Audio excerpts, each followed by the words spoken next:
one of my mentors at Fox in Salinas said to me, why don't you go into weather? It's a mostly male Caucasian industry. Yes. And you would do fantastic as a female minority. And I'm like, oh, right. Like, what are my chances of succeeding when most of them are men? And he said to me, I think you have a great chance of succeeding. I think you should give it a hand. And I said, I don't know about this. So I had been writing the weather for the weekend anchors to read because one of my many jobs was writing the weather. I had no idea what I was doing. I would look at the National Weather Service information. I would take the stuff off of there and I would write something up for the news anchors to read. And they would read it. And I just didn't know what I was doing really, but it started becoming very fascinating to me. I've always loved science and math. Why I didn't pursue weather, don't ask me. I think my passion was really starting out in news. And so that's where I had pretty much left my passion. So I decided to open my mouth and say, this is really fascinating. And my mentor said to me, I told you, I think you really should try out for this.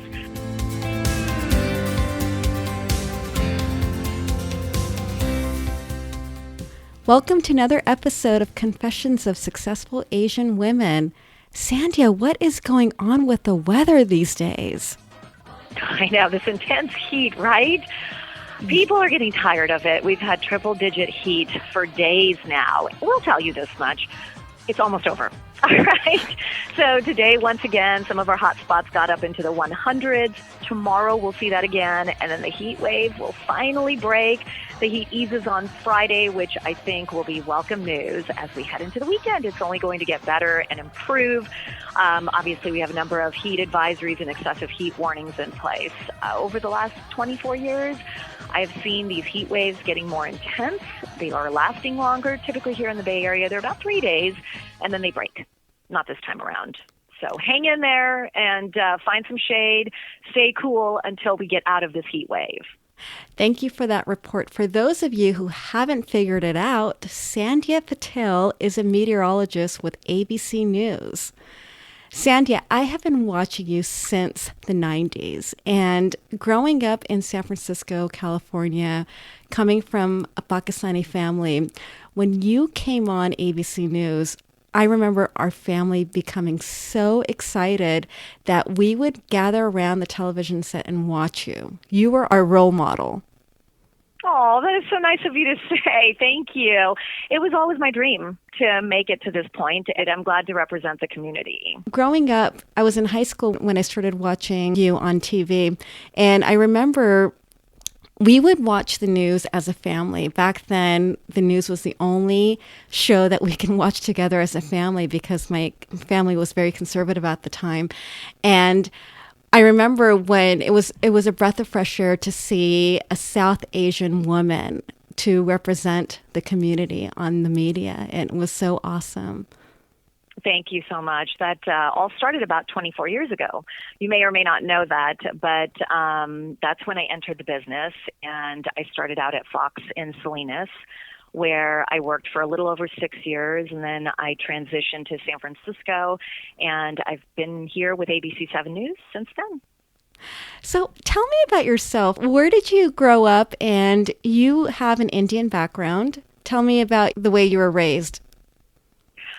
So, as you can imagine, my family, both my parents are Indian. I was born here, so were both my siblings. I was born in San Francisco, actually. I was raised south of here, near Monterey in Salinas. And my parents, I would have to say, did a pretty darn good job dealing with the two different cultures. They came here in the early 70s, and it really was hard for them to try to allow us to be ourselves and at the same time try to retain the culture. So my dad was the youngest of all his siblings, and when he brought his whole family here over the years, my dad was raised by his brothers because his father had died at a very young age, and since he was the youngest of his siblings, he looked up to his brothers as father figures. So when they came to this country, they saw my siblings and I, young kids, just sort of trying to assimilate with both cultures. And they said, oh my gosh, your kids don't even speak the language correctly. And what are you doing? Why don't you teach them a little more about the culture? And so there was a lot of pressure on my parents because they were allowing us to try to be who we are, but at the same time, they didn't want us to lose all of the culture. So my parents really taught us We were bilingual, so we learned to speak both Gujarati and English, obviously, in school, and Gujarati was at home, so we grew up bilingual, and around the age of 11 was when my parents still continued to get a lot of pressure from my uncles, and they were saying, hey, you know what, they're so Americanized. Now, they don't know how to read, they don't know how to write, they don't know how to pronounce words properly, and so anyhow, this went on. We only had one immediate family member, aunt, left back home, and so my uncles had asked my parents to see if they can send me back home. And of course, I thought they were crazy. Like, what are you thinking? You really want me to go back home and live there for a couple of years? Wow. And my parents said, it's really for the best. We want you to learn more about the culture, the religion, the language. And I was 11 at the time that I went overseas. I stayed with my aunt, who was wonderful, and my cousins. And it was an experience that I mean, I don't even have enough words to describe it. When I first got there, it was a culture shock. Even though I had visited a few years prior, that visit was a family vacation with my parents and my siblings for 4 months. It was traveling. It was enjoying India. It was not going through the school system and having to deal with slaves. And to me, that was so backwards, to have slaves in the house, which is so common, the caste system. So that was really a culture shock for me. I didn't quite understand why people were treated differently in our house, why, you just didn't eat with this person and you didn't go help that person. Going to school and walking through monsoon rain was really also like, what is this stuff?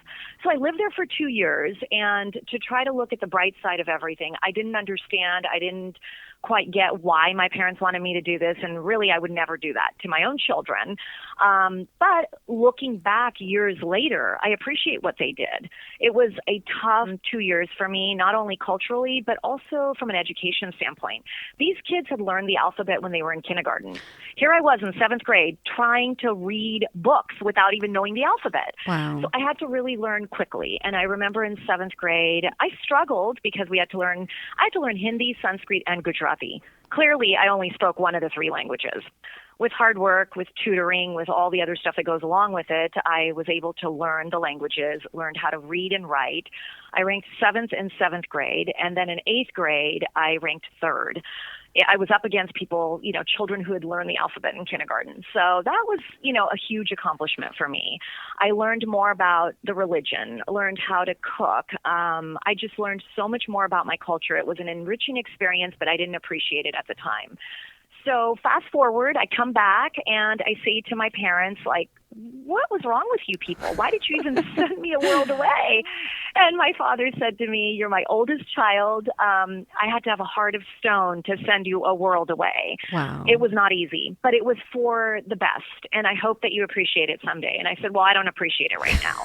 And I was sort of that child that didn't, it's a hard time to go to a different country with different standards from 11 to 13. That is not an age, those are not the years that you want to be away from your family. Absolutely. So I didn't appreciate it. But, fast forward decades later, I really do have an appreciation for what they did. And I value that. I really feel like I grew dramatically. I matured. I learned to appreciate the fact that there is poverty in the world and we have it so much better. Mm-hmm. And, seeing all the poverty in India really broke my heart. That was another reason why it was so hard for me, because I thought, gosh, if I could just help this person who's begging for food. Well, I couldn't help everybody. I couldn't possibly do that. So it was definitely a learning experience and an experience that I wouldn't trade for the world. Wow, that's amazing. So you lived in India on your own with your aunt for 2 years, had to assimilate into the culture, learned how to read and write.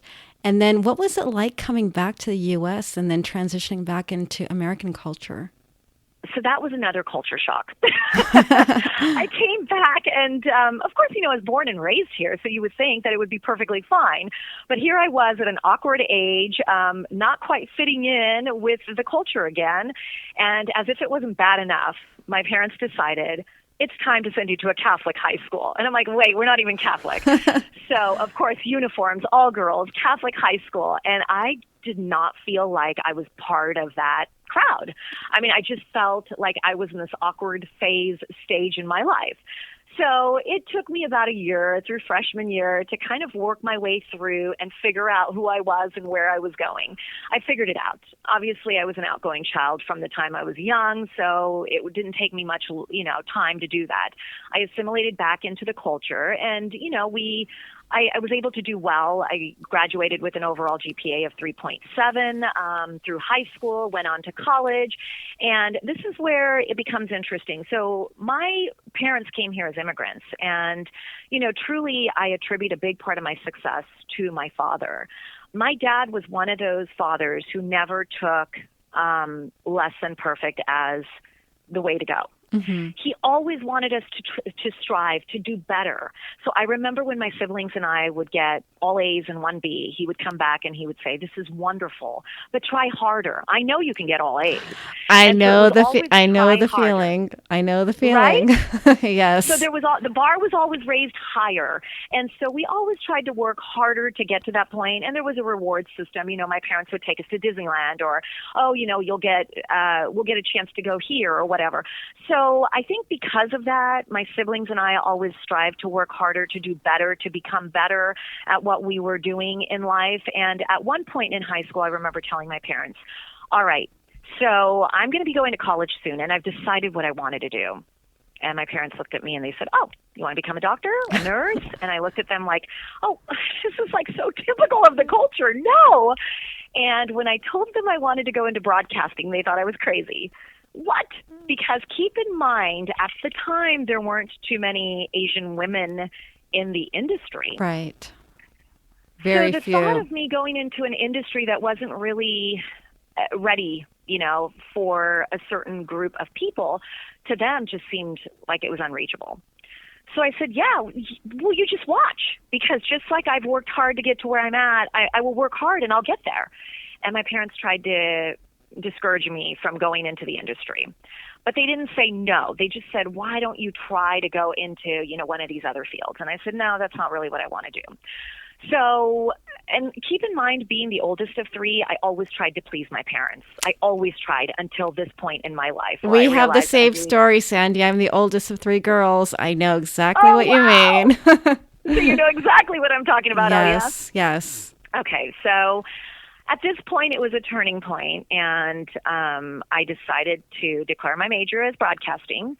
I went to San Francisco State, graduated with honors, got my Bachelor of Arts in Radio and Television, went back to where I grew up, which was in Salinas, started out at Fox. I had interned there a couple of years prior. I had interned at a Bay Area TV station, KTVU, one of the summers that I was, not in school. And when I got my first job, which was at Fox, it was actually during my internship, a couple of years prior to me graduating. They said to me, my news director at the time said to me, "Why don't you quit college and start working for me?" And I looked at him and I said, "No, because if you throw me out of here in a year or two, then I have no degree. I have nothing to fall back on. So that's not exactly what I want to do." And I said, "But I'm so honored. I would love to work here." Of course, it was not a job that I really wanted, but I told him to keep me in mind. So when I did graduate from college, 2 months later, I went back and knocked on the door and said, "Hey, do you have an opening?" And they hired me. But they hired me as a part-time desk assistant. I worked and did every job possible, from anchoring CNN World News cut-ins to producing farm news to reporting out in the field. I worked practically every job that you can imagine in a small market television station. The only thing I did not do, which was also an accident, was weather. So here's where the turning point comes with my career. So I thought I wanted to be a reporter. I always loved getting to know people, asking questions, learning about new topics.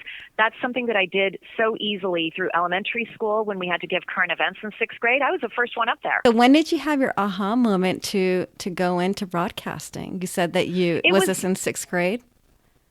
It was really in sixth grade that I knew I kind of wanted to go into news, just because my parents always watched local world news. I read the paper. I looked up to my dad. My dad was my role model, and he always read the paper. So at age 11, I was reading the paper, and giving current events was not a big deal to me. That was something that I enjoyed doing. I enjoyed learning about new things.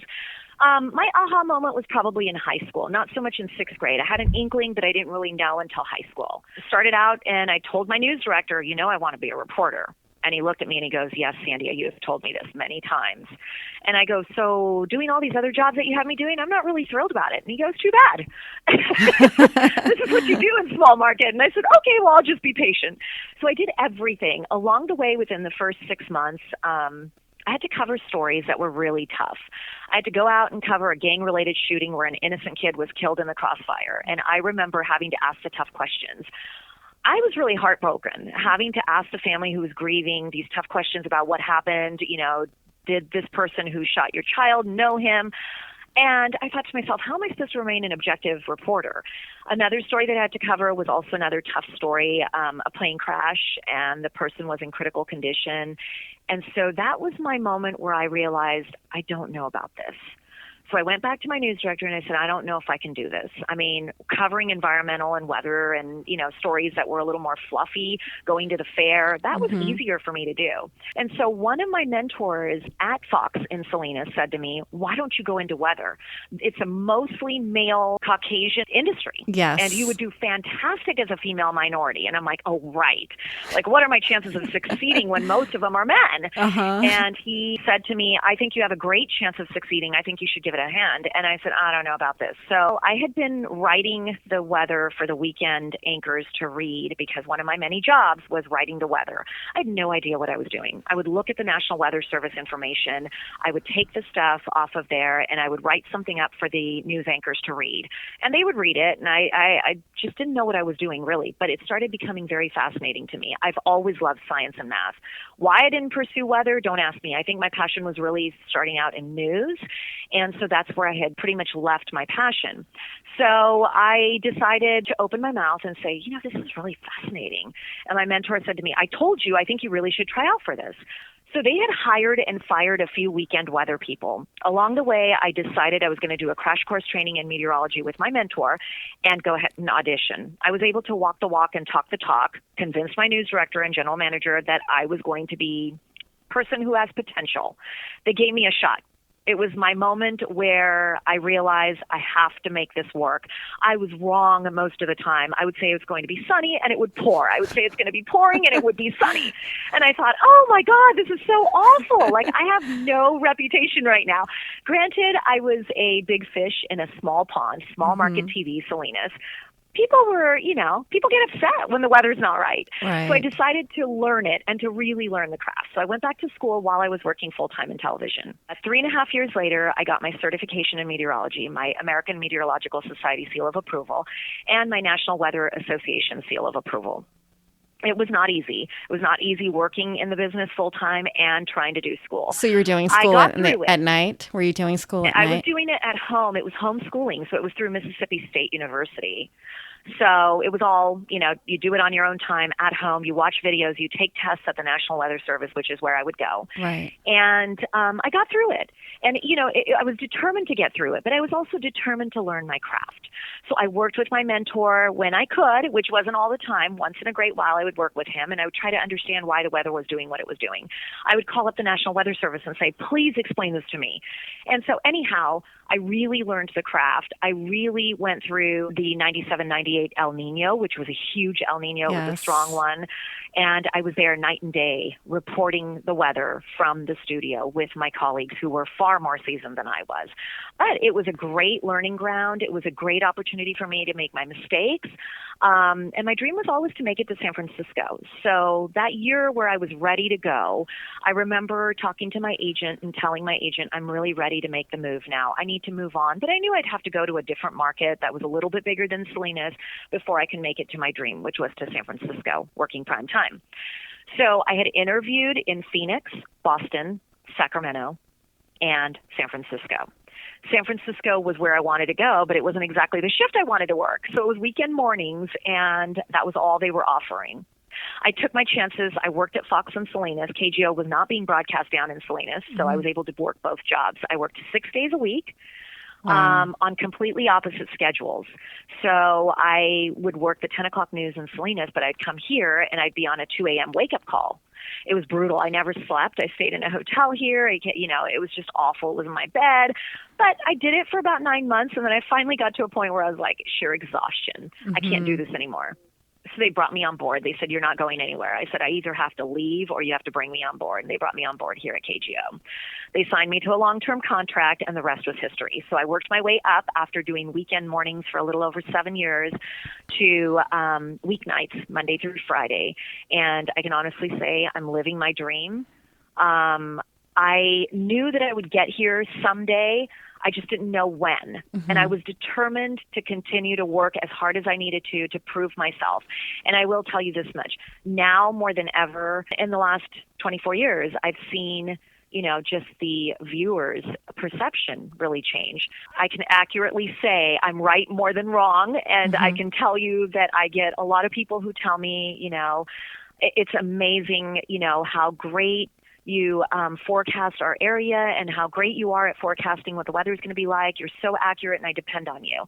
And that was really my goal, is for people to be able to turn to me and feel confident and trust in me that I would be able to provide a forecast that was correct for a change. Remember, 24 years ago, it wasn't like that. I was wrong more than right. I have to say I've come a long way, but, it took a lot of hard work. It took perseverance. It took falling, making mistakes, Mm-hmm. not always being right, and learning. And that's why I can honestly say that if anybody else is in the same shoes, and I know people who are, Mm-hmm. don't give up. Don't give up. Don't let the obstacles get in your way. There's definitely hope. And if you just really work hard at what you want to do and learn your craft, you'll get far. So tell me what it was like for your parents to watch you on TV. They were so proud. Obviously, they got, Fox when I was down there. So they were so proud of my accomplishments. And they always knew, well, you're an oldest of three. They always knew that I wasn't going to give up. I was going to keep going until I got it right. They were always very proud of my accomplishments. And I attribute a lot of that success to them. And of course, they don't ever want to take credit for it. But I tell them it was the values, the groundwork that they laid that allowed me to go to where I am today. Yes. And it seems like you had a dad who really believed in education. My dad was a firm believer in education. I can't emphasize it enough. So I think it was because of his struggles. So here's what happened. My dad's dad died when he was a teenager. He was the youngest of all his siblings, but also the smartest, which he never bragged about. I heard it through my uncles and aunts. So when his father died, he was raised by his older brothers. His sisters got married and went off, obviously. And his grandfather's dying wish at one point was for my dad to come to the United States and they were middle class back home, but to come to the United States and make it a better life for the rest of the family, meaning his siblings, their spouses, their kids. So my dad was under tremendous pressure coming here at the age of 20 to succeed. And he came here with nothing. And, you've heard the immigrant story. Yes. He came here with nothing, and he had this pressure to have to go to school to make something of himself. And he did. He went to college, and at one point he struggled. He was working 2 jobs. He couldn't pay his way through college. And I think that those struggles are what led him to really push us with our education. That was so important because he didn't want us to go through what he had to go through. Yes. My dad would often say, because I was working 2 jobs, and, everybody has regrets in life, right? Like, things don't always go perfectly. There will be bumps in the road. And I remember my dad saying it was really hard, but, we got through it. It was really hard because I would leave for one job and you were sleeping. I'd come back home from my second job and you were sleeping. It's like he feels like he missed out on some of the childhood years, Mm-hmm. when I was a toddler, where he didn't get a chance to spend as much time as he wanted to, but he was providing for family, right? Yes. So ultimately, he brought his siblings to this country and their spouses and their kids and everyone. So all of my dad's family came out here. My mom came out here a year after my dad. She was brought here by her parents and with her sister, and then eventually all her other siblings. But my point is, education was of utmost importance to my father because of the struggles he went through. He didn't want us to go through the same thing that he struggled with. And that's why he sent you to India, too, because I think he wanted you to become independent and also Absolutely. to learn resilience and to be able to take care of yourself. And I think that's where your work ethic came from. Absolutely. And, to this day, and I'm not trying to imply anything, but to this day, I try to give it my best. every day that I come into work, I try to give it my best shot. And, I'm not the type of person, because I'm a type A person, it's all about perfection. I'm not the type of person that can come in here and I'll just do a half, wing it. I just can't do that. It's just not in my blood. And so I come in every day with the idea that this could be my last day. Wow. So you put a lot of pressure on yourself. I do, but I think that that's always been internally. It's always been be a good role model for your siblings. Do well. Try to be, a good human being. Try to do this. And so I think that, and then, of course, everything changed when I had a family of my own. I eventually got married. Right. I eventually got married and had 3 kids of my own. And like I said, life always has turns. So I have a family history of twins. There are 4 sets of twins between my mom's side and my dad's side. So the first time around, my husband and I were expecting. I expected there could be twins. Of course, we found out we were having a girl and there were no twins, so we sort of let our guards down. And then a few years later, I'm pregnant, and I thought, okay, well, if I can, had a daughter the first time around, let's just have a son and we'll be done. Little did I know that it was going to be more than what we bargained for. So that time around, we ended up having twins, boy-girl twins. Wow. That was another huge turn in our lives. I mean, we went from having it all down with one kid to all of a sudden having 3. Yes. So how do you balance a professional career and motherhood? It's never easy, and some days are better than others. So I start my morning every day at 7:30. I obviously help my husband with the kids to get them off to school, and I end my day every night at 12:45. I put in long days. Trying to get a nap in is impossible. Working full-time and having 3 kids, it's just not possible. So when I do get a nap in, it's usually on the weekends if I get a chance to. I think, balancing, I'm a Libra, so it's all about trying to balance. It never quite is perfect. It's never quite perfect. The way I look at it is you try to make the most of it. You try to spend as much quality time with your children as you can. You try not to have all these overwhelming guilty feelings, which I do. I try to chaperone field trips, and I still feel like I don't do enough. Yes. I try to be there for the big moments, and you just never feel like you do enough. But at the same time, I also feel like I'm not the mother that my mom was. She was a stay-at-home mom. She was able to cook 3-4 meals a day if she wanted. Fresh chapati, right? Fresh roti, probably. Right. Yes. Right. All those fresh cooked Indian meals. Yes. And it was wonderful. And I tried. I really tried. When my twins were born, I really tried to put fresh cooked meals, a couple times a day on the table. And it was impossible for me to do 2-3 meals a day working full time. So instead, I try to put fresh cooked meals on the table every couple of days, and they eat whatever I make for 1 or 2 days, and that's just the way it goes. And I don't do Indian food only, obviously. I mean, I cook all kinds of food, but I try to do the best I can. And my husband always tells me that I do an amazing job, and he doesn't know how I do it. And I said, it wears on me. Eventually, I think it's eventually going to get old. These long days are tough. Nobody ever said it was easy. But I really enjoy being a mom, and I really enjoy being a career woman. So you try to make the best of both worlds. You always look so great, and I feel like you've looked the same for the last 24 years. How do you take care of yourself? No, you're so kind. You're so kind to say that. So I think I'm just very blessed to have my parents' genes. Other than the gray hair, they look young. So I think that's the most important thing. But I also feel like I don't slack off, at night, no matter how tired I am.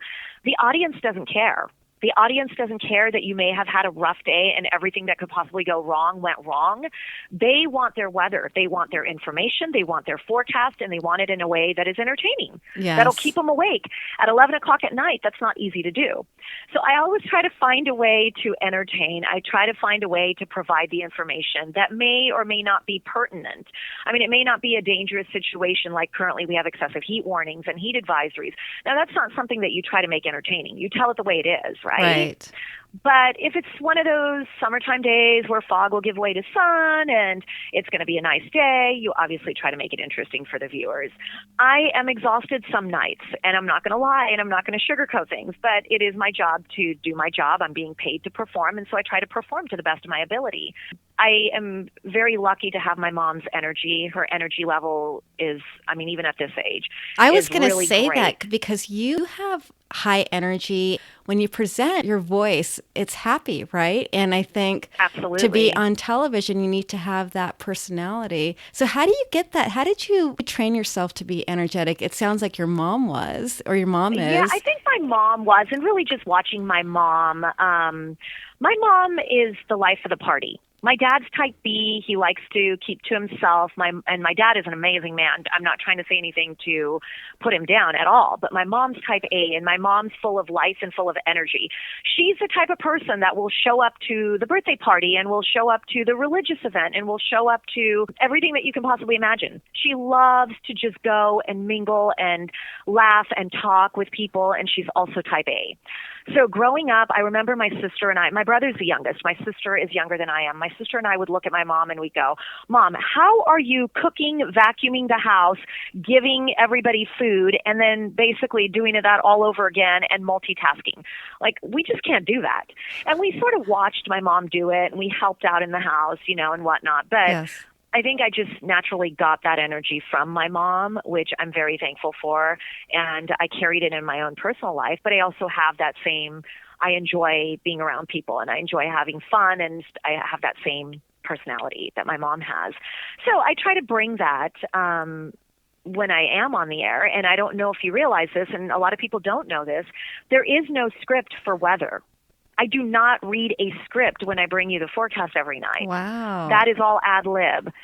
So it's really improv. important. So it's improv. You're thinking on your feet. You don't memorize what you're going to say. You just go out and do it. I don't.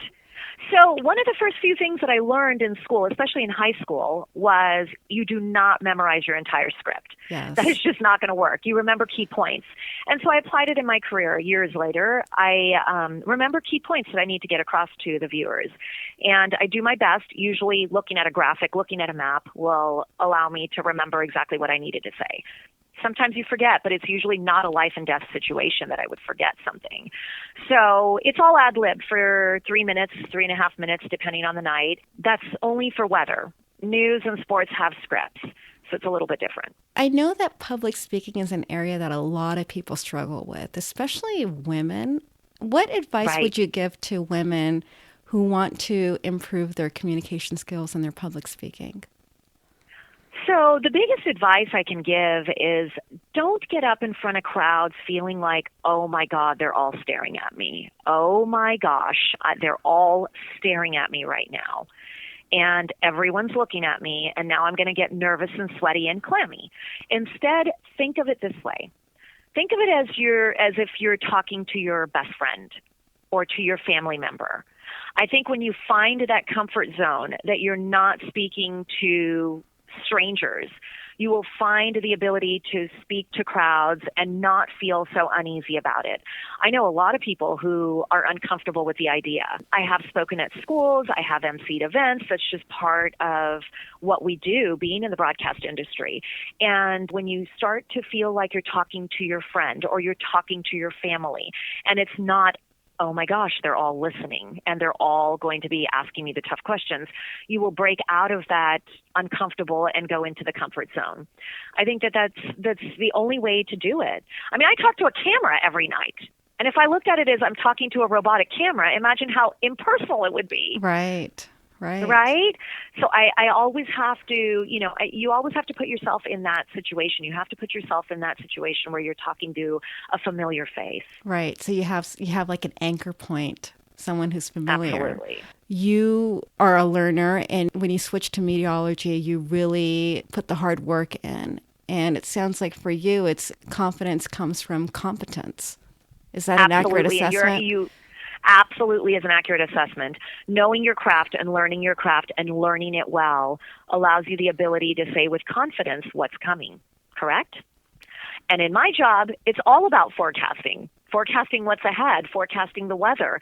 And if you don't know what you're doing, then you're going to become uneasy about it. So that's where I started 24 years ago. Remember, I was the person that would forecast rain and it would be a nice sunny day. And I would feel horrible, like I'm never going to get this right. So it was my personal goal to get it right. And so I can confidently say 24 years later, I think I have honed my skills. I've worked hard and I continue to grow and develop. I don't think that learning ever stops. Absolutely. You know, I feel like you always have to be learning. You always have to be molding yourself. And a classic example is 24 years ago when I started out in television, we didn't have Twitter and Facebook. Yes. Or even on-demand TV, right? Exactly. So I think that, you know, the industry has changed, and several years ago when they introduced social media to our industry, I embraced it. Instead of looking at it as, oh, great, what is this all about? What are these people doing? I embraced it as a tool. I embraced it as an opportunity for me to engage with my followers, my viewers. And I looked at it as a great tool for gathering weather information. Look, technology is only so good. We have some of the best technology in the business to allow us to forecast the weather, whether it's live Doppler 7, whether it's our satellites, our radar, our apps, or even apps, our product. Right. We have all the best technology, but it's the eyes and ears that are going to get you the information that you need. And so initially when we were introduced to Twitter and Facebook, I didn't quite know what I was going to do with it, but I just knew that I had to do it. It was a mandate. And so I embraced it, and I remember there was a storm that came through, and I thought, this might be an opportunity. My radar is showing a lot of rain. It's pouring in these areas. Let me see if I can just send out a tweet. So I sent out a tweet, and I said, Live Doppler 7 is tracking heavy rain moving through these parts of the Bay Area. Are you seeing it? Are you hearing any wind? Please let me know what you're seeing and hearing, because your eyes and ears are very important to me in making me a better forecaster.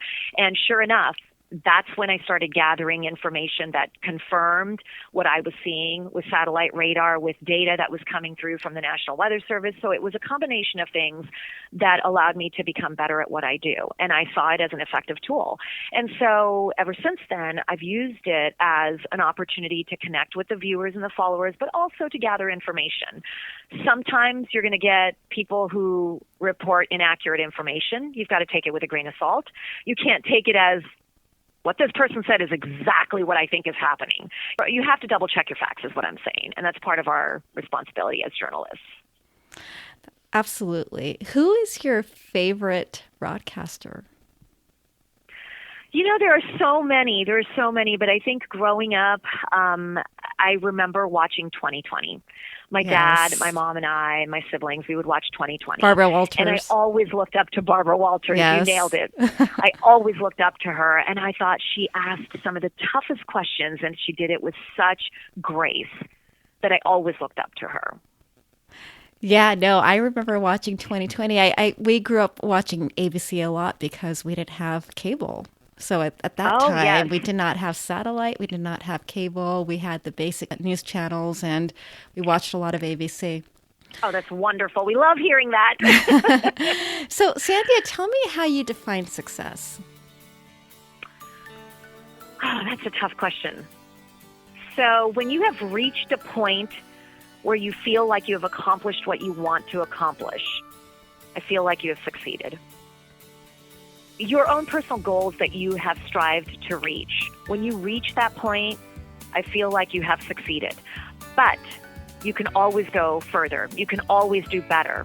And I know life always has turns, always takes you in different ways. And sometimes it may not seem like it makes sense, but I always feel like things happen for a reason. So if your life does take a turn and you move in a different direction, it might be something that you'll become a big success at.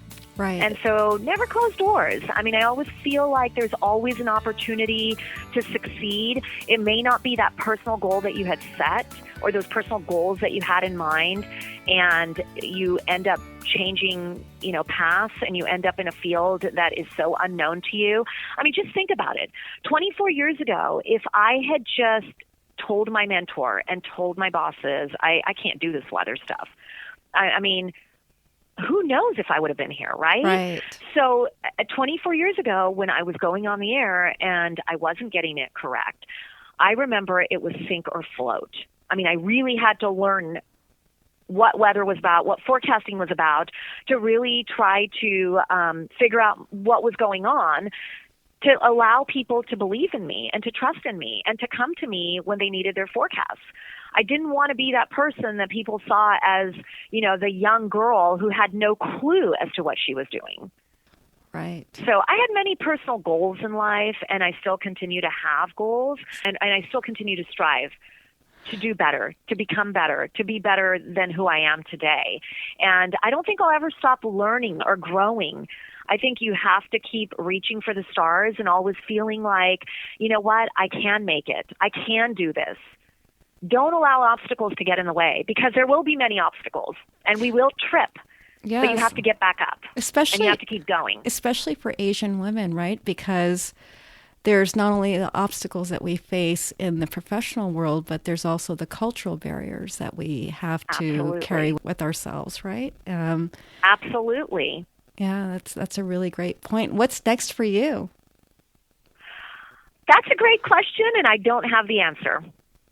I think I will let life unravel as it does, and I will continue on with this field for the time being, and we'll see where this road turns next. Wow. Thank you so much, Sandhya, for taking the time to speak with me. This has been such a wonderful conversation. Thank you very much, Ali. I really appreciate your loyalty and your watching me all these years. And when I told my parents that I was interviewing you, they were so excited. They were like, "Sandhya Patel, you're talking to Sandhya Patel." I'm telling you, you were like my mom's daughter. Oh, that is so sweet. Please tell them thank you. I really can't tell you that enough. I mean, I really appreciate the loyalty and the fact that you guys were watching for so many years, and I can't tell you how important it is to me and how much it means to me. There are people like you that have been loyal viewers, and it's huge. It's huge in a market like this, because it really does take a good 10 years before people really get to know you, really get to know who you are, what your name is. And I feel like, I've been here since 1999. Yeah, no, thank you for being such a role model, and I know that you'll do many more amazing things. Thank you so much. I really appreciate it, Alia, and I appreciate you thinking of me, like I said. Thank you.